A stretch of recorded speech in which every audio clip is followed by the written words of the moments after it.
Hello বন্ধুরা, কেমন আছো তোমরা? আশা করছি সবাই ভালো আছো। এত রাতে তোমাদের দাদাভাই কি করছে বলো তো?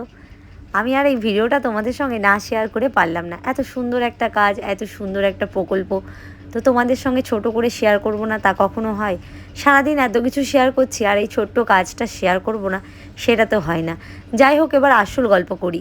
এটা হচ্ছে তাতানের স্কুলের একটা ছোটোখাটো প্রজেক্ট, যেটা তাতানের স্কুলে জমা দিতে হবে। মোটামুটি দুর্গাপুজোর আগেই এটা আমাদের কাজ দিয়েছে।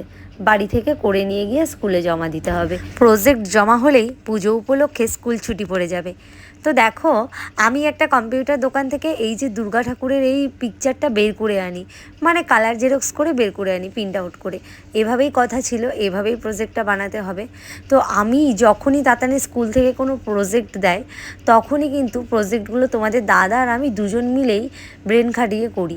যাই হোক, জানি না প্রজেক্টটা কেমন করে করব, কোনো আইডিয়া নেই। তবে অনেক ভাবনা চিন্তা করার পরে আমাদের ঘরে ফ্যানের একটা কার্টুন ছিল, তো সেটা বের করে সেটা এখন সাইজ মতো, মানে একটা মাপ মতো তোমাদের দাদাভাই কেটে দিচ্ছে আমাকে। আসলে কি বলো তো, এই সমস্ত প্রজেক্ট দেওয়াতে না বাবা মার উপরে অনেকটা চাপ পড়ে যায়। শুধু আমি বলে বলছি না, হয়তো এরকম অনেক বাবা মাই রয়েছে, তাদের অনেকটা প্রেশার পড়ে যায়। তবে সত্যি কথা কি জানো তো, কার বাচ্চা কেমন আমি জানি না। আমার তাতান তো প্রজেক্ট সম্পর্কে কিছুই বোঝে না, কিছুই জানে না, কিন্তু ওই যে স্কুলের রুলস, স্কুলের গাইডলাইন্স, সেটা মেনে চলতেই হবে। মানে বাচ্চারা তো কিছু বোঝেই না, কোন বাচ্চা কি আমি এখনও বলছি সেটা আমি জানি না, কাদের বাচ্চা কেমন। তবে আমার তাতান তো প্রজেক্টের পও বোঝে না, কিন্তু এই যে সেই গাইডলাইন আর সেই রুলস ফলো করতে গিয়ে প্রেশার পড়ে যায় আমাদের উপরে। তবে আবার একদিকে ভালোও হয়, কি বলো তো, ওদের সঙ্গে সঙ্গে না, মানে আমার তাতানের সঙ্গে সঙ্গে আমাদেরও নতুন করে আবার পড়াশুনো হয়ে যায়, এরকম একটা ব্যাপার। মানে ছোটোবেলায় যা যা পড়াশুনো করেছি সেগুলো তো আর এখন চর্চা নেই। ছেলেকে স্কুলে দেওয়ার পর থেকে যেন নিজেদেরও একটু করে চর্চা হয়ে যাচ্ছে, ওই আর কি। কাল স্কুলে প্রজেক্টটা জমা নেবে। মোটামুটি আমাদের তাতানের স্কুল থেকে যখনই কোনো প্রজেক্ট করতে হয়, সেটা কিন্তু আমাদের আগাম জানিয়ে দেয়, মানে অ্যাডভান্স আমাদের গ্রুপে জানিয়ে দেয়। কিন্তু এই 3-4 দিনের মধ্যে আমি একদমই সময় পাইনি। তো কাল প্রজেক্টটা জমা দিতেই হবে, যেহেতু স্কুলটা ছুটি পড়ে যাবে। তাই আর লেট না করে রাত্রিবেলা খাবার দাবার খেয়ে তাতানকে ঘুম পাড়িয়ে তোমাদের দাদাভাই আর আমি মিলে লেগে পড়লাম প্রজেক্টটা তৈরি করতে। যদিও বা আমার এই সমস্ত কাজ করতে কিন্তু একদমই খারাপ লাগে না, বেশ ভালোই লাগে। আর তাছাড়াও আমার যেহেতু রাত্রি জাগার অভ্যেস রয়েছে, তাই মনে মনে ভেবে রেখেছি সারাদিনে যদি সময় নাও বের করতে পারি, আমার জন্য রাত তো পড়েই রয়েছে। রাত জাগা আমি পাখি, মানে আমি নিশাচর প্রাণী এরকম বলতে পারো। মানে প্রত্যেকটা দিন নাইট জেগে জেগে আমার এমন অবস্থা হয়ে গেছে, তা আর কি বলবো তোমাদের। আর এই কথা শোনার পরে যদি তোমরা আমাকে কেউ কমেন্টে বলো যে কেনই বা তুমি পার ডে নাইট জাগো দিদি, কেন তুমি রাত্রি জেগে থাকো, তাহলে তোমাদের কাছে আমার ওই একটাই উত্তর থাকবে, আসলে আমি যা যা করছি আর এখনও অবধি যা করে যাচ্ছি, সব কিছুই হচ্ছে পেটের দায়ে, কিছু করার নেই, তাই না বলো? নিজের পেটের ভাত তো নিজেকেই জোগাড় করতে হবে। পরিবার, বন্ধু, আত্মীয় স্বজন সবাই থাকবে, কিন্তু তুমি যখন বিপদে পড়বে, তুমি যখন একবেলা না খেয়ে থাকবে, তখন কিন্তু তোমাকে কেউ সঙ্গ দেবে না, তখন তোমাকে কেউ চিনবে না। তাই নিজের পেটের ভাত নিজেকে জোগাড় করার জন্য যা যা করতে হবে আমি তাই করব, আর এখনও অবধি আমি সেটাই করে যাচ্ছি। হ্যাঁ, তবে তোমরা ভেবো না আমি অসৎ পথে কোনো টাকা রোজগার করি। আগের তুলনায় তোমাদের দাদাভাই আমাকে সময় দেওয়া একদমই কমিয়ে দিয়েছে। তবুও বলবো না যে তোমাদের দাদা আমাকে সময় দেয় না, কমিয়ে দিয়েছে ঠিকই, কিন্তু যথেষ্ট পরিমাণে ও আমাকে হেল্প করে সারাদিন যতটা পারে। এখন যেহেতু তোমাদের দাদাভাই বেরিয়ে যায়, তাই সারাটা দিন আমার উপর দিয়ে অনেক ধকল যায়, অনেক। আমি যে কিভাবে তোমাদের কাছে এই ভিডিওগুলো শেয়ার করি সেটা একমাত্র আমি জানি। সময় অনুযায়ী এক একটা ভিডিওকে আমি যে কিভাবে তোমাদের কাছে ক্রিয়েট করি তা একমাত্র আমি জানি। তবে হ্যাঁ, এর পেছনে কিন্তু তোমাদের দাদাভাইয়ের অবদান অনেকটা। তোমাদের দাদাভাই ছাড়া আমি কিন্তু কখনো এইসব করতে পারবো না, আমি এখনও বলছি। সারাদিন কাজের শেষে সন্ধেবেলা তোমাদের দাদা আর আমি গিয়ে তাতানের স্কুলের এই প্রজেক্ট বানানোর জন্য কিছু জিনিস আমি কিনে নিয়ে আসি, মানে নিজে থেকেই কিনে আনি, যেগুলো দিয়ে আর কি আমি এই প্রজেক্টটাকে ডেকোরেশন করব। সত্যি কথা বলতে এগুলো কাজ আমার করতে ভালো লাগে, কিন্তু এগুলো সম্পর্কে কিন্তু আমার কোনো বেসিক জ্ঞানও নেই। যাই হোক, নিজের থেকে আর কি যেটুকু পারি সেটুকু নিয়েই চর্চা করি, মানে নিজে যেটুকু ভাবি সেটুকু দিয়েই করার চেষ্টা করি, ওই আর কি। তো প্রজেক্টটা তৈরি করার জন্য ব্ল্যাক টেপ, আঠা আর কি যা যা লাগে সেগুলো আমি নিয়েছি। আর এটা তো আমি প্রিন্ট আউট করে বের করে নিয়েছি, প্রথমেই তোমাদের বললাম। এবার একটু নিজের মতন করে সেটাকে ডেকোরেশন করার চেষ্টা করছি।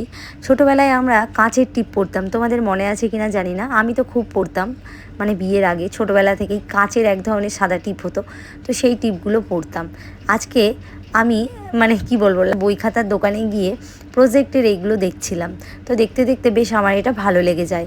মানে অনেকটা টিপের মতন নিচে আঠা দেওয়া রয়েছে, কিন্তু এটা কিন্তু কাচের না, প্লাস্টিকের। তো যাই হোক, আমি এটা কিনে আনি প্রজেক্টটাকে ডেকোরেশন করব বলে।